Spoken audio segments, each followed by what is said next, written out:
once they access the body computer system. They can't get to our consciousness. It's much too far out vibrationally for them. So they need to get to us on a body computer level, which is operating within the vibrational field that they operate in.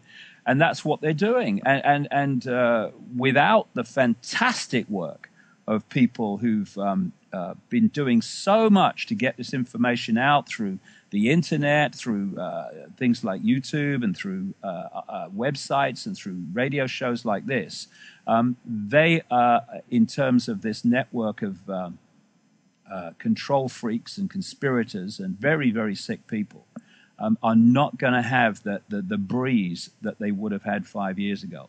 And we need to stick with it and not start, stepping back from the stand we've taken, no matter what intimidation. Because if you have the vaccine, well, you're in real trouble.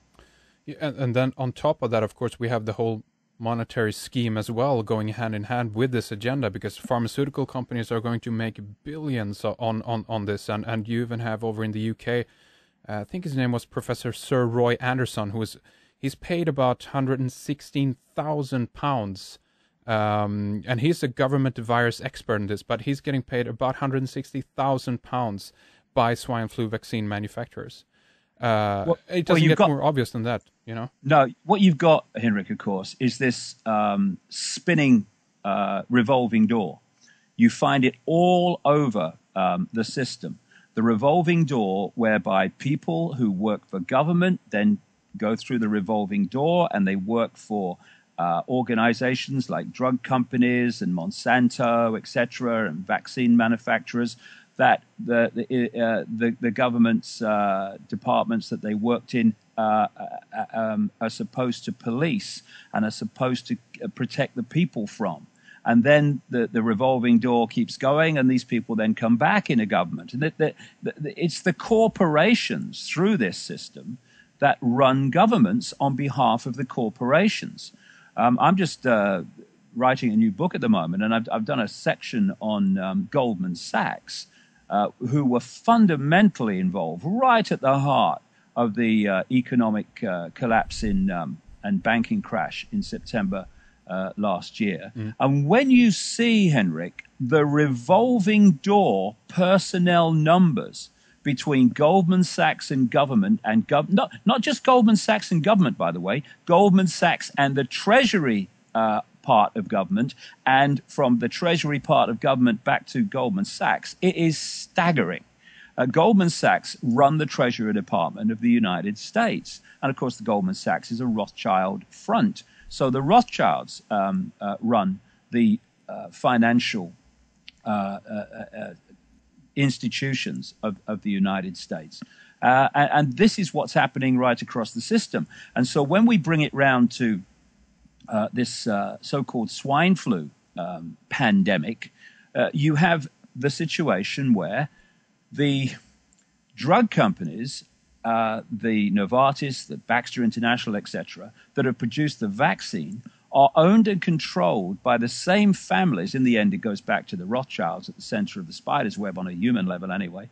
And the same people that control and own them actually created from the start the World Health Organization, which is an organization that was set up to centralize power in one building and around one table over world health policy. And they did this by enacting legislation that says when the World Health Organization itself declares a pandemic of a certain level, then the legislation kicks in and the World Health Organization can start dictating health policy and vaccination policy to governments. It's got nearly 200 governments that are part of its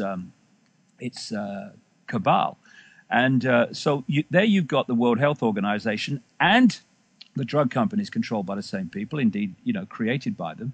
And then you look at the Centers for Disease Control in America, the Food and Drug Administration, and their equivalent all over the world, in Sweden. And again, they're supposed to be policing and protecting the public from the outrages of the corporations. But hey, hold on. They're all controlled by the same force. And if you want to control a game and you want to know the outcome before the game starts, then you have to control all sides. And that's what they've done. And this whole situation that we're now facing has been put together in fine detail over a long, long period while the vast majority of people were watching the game show or the game or whatever and getting on with their lives in various ways. These pieces have been moved into place. So they use the American military laboratories to create the virus, their drug companies to create the vaccine, their World Health Organization to say everyone must be vaccinated with the vaccine, the so-called public protection agencies like the Food and Drug Administration say, yeah, we agree with the World Health Organization, this is what has to happen. And at the same time, on another level, they've been moving changes in the military, involvement in domestic law enforcement to start moving the military into being on the streets and policing domestically in countries like the United States. So as a result of 9/11, of course, an engineered problem reaction solution, create the problem, get the reaction off of the solution, they created something called Northern Command or Northcom, which is the domestic military organization that is there, it says here, to protect the American mainland from, or homeland as they call it, just like the Nazis did, from terrorism, etc., and also to be there in terms of times of an emergency or some kind of catastrophe. So all that's been moved into place. They're now talking about getting permission to have virtually 400,000 troops on the streets of America. Of course, if you look around the internet in the last few days, you'll see footage of troops on the streets in America already. Yeah. And at the G20 summit in Pittsburgh, they're using this latest sound technology that they fire at crowds to disperse them. All this stuff is going on in what was once called the land of the free. And what is happening in America is designed to happen everywhere. So you see how all these different pieces in the puzzle come together, and they're coming together, Henrik, at this time, which is why, as I say, the phony war is over, and we need to look it in the face. Yeah. Do you think they strike, so to speak, at this time as well, because they managed to manufacture so many different problem situations that are unfolding now, be it the swine flu or the economic situation, and it just seems to me that it's a heck of a pressure, right now as well, as we seen some of these pictures from people walking around on the streets in Pittsburgh, for instance. They're very, very clever as well in regards to how they deal with people, because you can have a crowd of peaceful protesters walking around, and for all we know, there could be people in there who are consciously stirring up the demonstrators, or police come in there and take one guy or whatever who's in on it actually.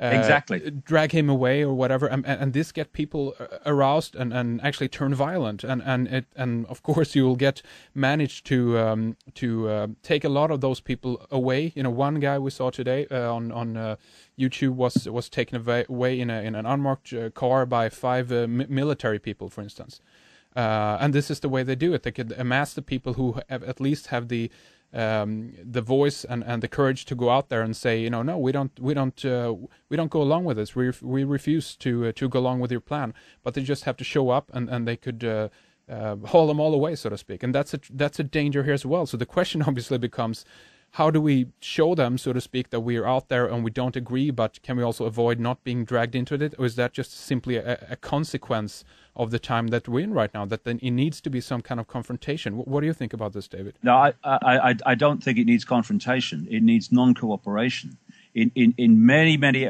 areas of our lives. I reckon in full knowledge of what they're doing, the number of people in that situation, absolute full knowledge of the game,